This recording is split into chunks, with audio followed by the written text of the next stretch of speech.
মাথাভাঙা 2 নম্বর ব্লকের প্রেমেরডাঙ্গা গ্রাম পঞ্চায়েত এলাকার উত্তর ধলগুড়ি থেকে বিপুল পরিমাণ কাঁচা আফিম উদ্ধার করল পুলিশ। একই সঙ্গে উদ্ধার হয়েছে বিপুল পরিমাণ টাকা।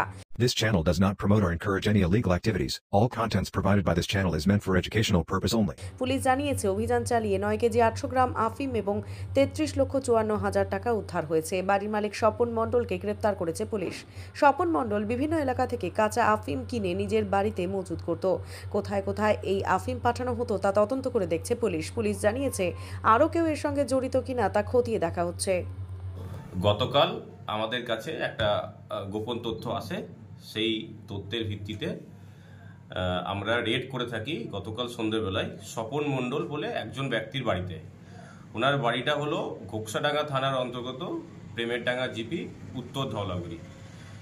তো আমাদের এসডিপিও মাথাভাঙার নেতৃত্বে ঘোকসাডাঙ্গা থানার একটা টিম ওনার বাড়িতে রেড করে উদ্ধার করে থাকি আমরা 9 কেজি 800 গ্রাম র আফিম, কাঁচা আফিম, যেটাকে আমরা পোস্তর আঠা বলি, মাদক দ্রব্যটা। এবং তার সাথে সাথে আমরা ওনার বাড়ি থেকে 33,44,000 ক্যাশ রিকভার করে থাকি এবং উক্ত ব্যক্তিকে আমরা অ্যারেস্ট করে থাকি এবং অ্যারেস্ট করে এনডিপিএস আইনের আওতায় একটা কেস করা হয়।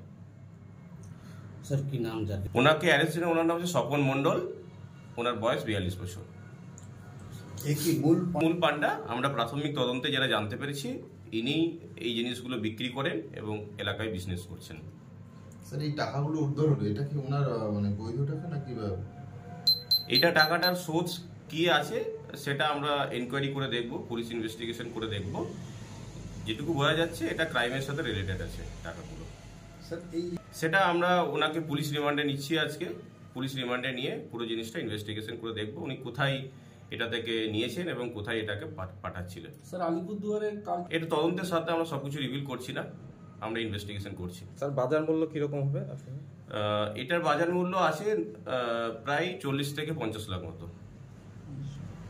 স্যার কত দিনের ডিমান্ড স্যার? আমরা পুলিশ রিমান্ড আবেদন করেছি, যেটা হবে আমাদেরকে জানিয়ে দেবে কোর্ট কতদিনের রিমান্ড দিচ্ছে, এখনো পর্যন্ত কমপ্লিট হয়নি। স্যার কতদিন? এটা আমরা দেখছি, ইনভেস্টিগেট করে ওনাকে রিমান্ডে নিয়ে জিজ্ঞাসাবাদ করে দেখবো কতদিন ধরে উনি এই কাজে যুক্ত আছেন। আমরা কিছুদিন থেকে ওনাকে ট্র্যাক করছিলাম।